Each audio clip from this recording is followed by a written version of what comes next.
Ja, nu var det fredag igen. Nu var det fredag. Ja, nu sitter vi här igen och det var så himla kul att det var så många som tittade på vår spaning förra fredagen. Så vi kommer att fortsätta med det.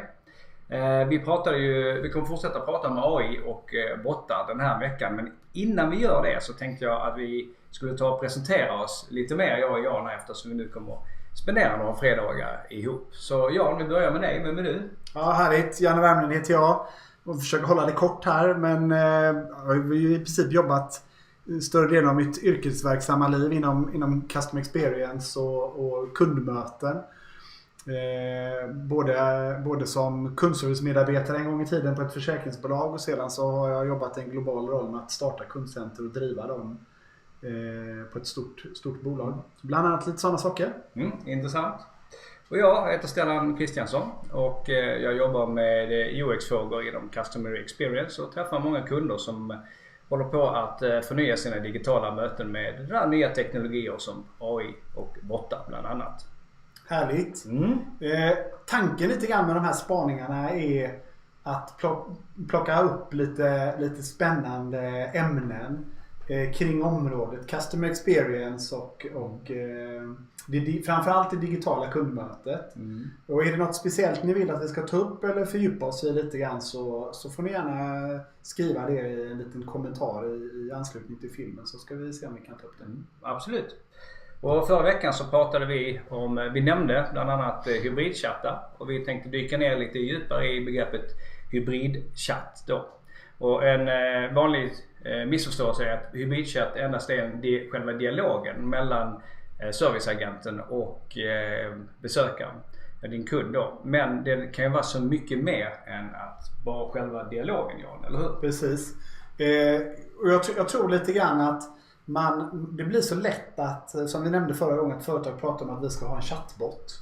Och så börjar man fokusera på det, och då blir det med en gång att det blir dialogen med kunden som någonstans blir fokus. Och självklart så kan man då också i den delen använda en hybrid-variant. Det vill säga att chattbotten kanske tar tag i den initiala delen av en konversation. Ta reda på vem kunden är, se till att kunden är inloggad, verifierad om det behövs. Sedan lämnar över till en människa som gör det som är mer komplext. För att sen lämna tillbaka igen då. För det är ju ofta något ganska tidskrävande, speciellt som du nämner inloggningsprocedurer och sånt. Kan man då lämna över det till en bot som guidar på hemsidan och hjälper till och logga in. Och sen så sparar man ju mycket av den här kostsamma mänskliga agenttiden. Precis, men som sagt var, som du sa själv, det kan vara så otroligt mycket mer, och du jobbar ju med ett flygbolag nu som har ett intressant case, och som vi gärna kan berätta lite om. Ja, de har en intressant utmaning. De har en serviceavdelning, en ganska stor omsättning på sina serviceagenter då. Och samtidigt så har de ett väldigt komplext regelverk eftersom det är ett flygbolag. Så att det är mycket man måste kunna innan man kan börja chatta då. Vad vi då gör är att vi kopplar på en AI-bot, fast den fungerar mer som en assistent som lyssnar in på dialogen. Agenten skriver och den här botten lyssnar.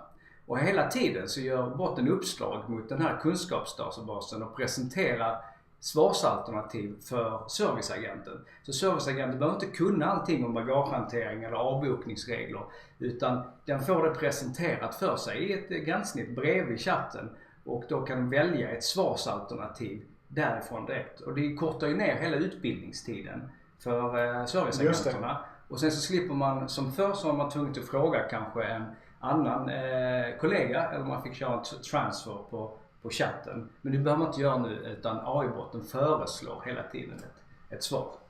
Ett otroligt bra case tycker jag. Och just det här också att låta tekniken fungera på insidan för att supportera medarbetaren. Det finns ju massa andra områden där den kan hjälpa till. Många gånger kan det ju vara så att själva dialogen kanske är kort och inte speciellt komplex. Däremot det som kundservice-medarbetaren behöver utföra i anslutning till dialogen eller efter dialogen kan ju ha en viss grad av komplexitet. Du måste in i bakomliggande affärssystem, du kanske måste till en tredjeparts leverantörssystem och göra en uppdatering och så vidare. Här skulle ju den här botten också kunna ligga in och lyssna på konversationen och säga till medarbetaren, du vill att jag ska utföra transaktion A eller transaktion B. Och så kan serviceagenten välja, jag gärna hjälper med det. Och så utför botten den transaktionen istället. För det vet ju alla som jobbar med chatt, det är inte bara att skriva utan det är hela bokföringen utav ärendet sen som tar mycket tid. Och återigen, då sparar man den kostsamma tiden för en liveagent.